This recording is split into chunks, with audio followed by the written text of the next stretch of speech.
ಕಳೆದ ವೀಕೆಂಡ್ನಲ್ಲಿ ನಾನು ಟ್ರೆಕ್ಕಿಂಗ್ ಹೊರಟಂಥ ಸ್ಥಳ ಪಶ್ಚಿಮ ಘಟ್ಟದಲ್ಲಿ ನೆಲೆಸಿರುವ ನಮ್ಮ ಮಲೆನಾಡಿನ ಐತಿಹಾಸಿಕ ಹಿನ್ನೆಲೆಯುಳ್ಳ ಕೊಡಚಾದ್ರಿಗೆ.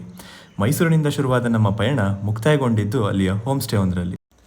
ಚಾರಣಕ್ಕೂ ಮೊದಲು ಒಂದಷ್ಟು ದೂರ ಜೀಪ್ನಲ್ಲಿ ಚಲಿಸಬೇಕಿದ್ದು, ಜೀಪ್ನ ಸವಾರಿ ಅಂತ್ಯಗೊಳ್ಳೋದು ಅಲ್ಲಿಯ ಚೆಕ್ ಪೋಸ್ಟ್ ಒಂದರಲ್ಲಿ.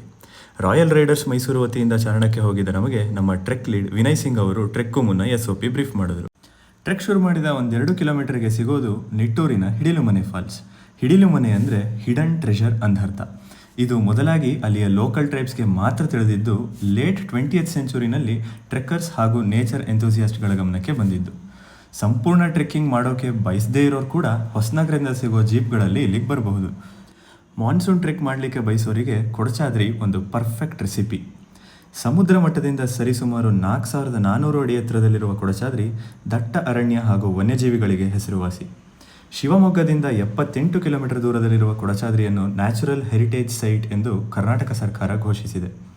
ಕೊಡಚಾದ್ರಿ ಅನ್ನೋ ಹೆಸರು ಬರೋದಕ್ಕೆ ಕಾರಣ ಅಲ್ಲಿಯ ಸ್ಥಳೀಯ ಪದ ಕೊಡಚ ಅಂದರೆ ಕುಟುಚ ಹೂವು. The hilly region that is full of jasmine.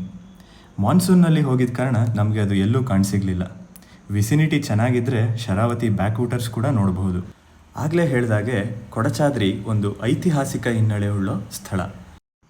ಬೆಟ್ಟದ ತುತ್ತ ತುದಿಯಲ್ಲಿ ಸರ್ವಜನ ಪೀಠ ಎಂಬುದನ್ನು ಸ್ಥಾಪಿಸಲಾಗಿದೆ. ಆದಿಶಂಕರಾಚಾರ್ಯರು ಇಲ್ಲಿಗೆ ಬಂದು ಧ್ಯಾನ ನಿರತರಾಗಿದ್ದರಂತೆ.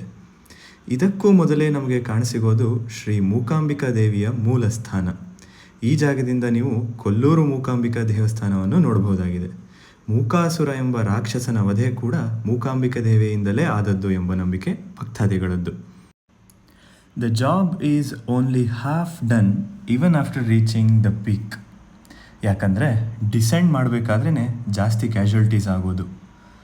ಅದು ಒಂದು ಚಾಲೆಂಜ್ ಆಗಿದ್ದರೆ, ನಮಗಿದ್ದಿದ್ದು ಮತ್ತೊಂದು ಆತಂಕ ಏನಪ್ಪ ಅಂದರೆ ಈ ರಕ್ತ ಹೀರೋ ಲೀಚ್ಗಳದ್ದು. ದಾರಿ ಉದ್ದಕ್ಕೂ ನಮ್ಮ ಬೂಟ್ಗಳ ಮೇಲೆ ಹರಿದು ಬಂದು ನಮ್ಮ ಕಾಲಿನ ರಕ್ತ ಹೀರ್ತಿದ್ವು. ಟ್ರೆಕ್ ಮುಗಿದು ಮತ್ತೆ ಹೋಮ್ ಸ್ಟೇಗೆ ಬಂದು ಕ್ಯಾಂಪ್ ಫೈರ್ ಹಾಕಿ ಸೆಲೆಬ್ರೇಟ್ ಮಾಡಿದ್ವಿ.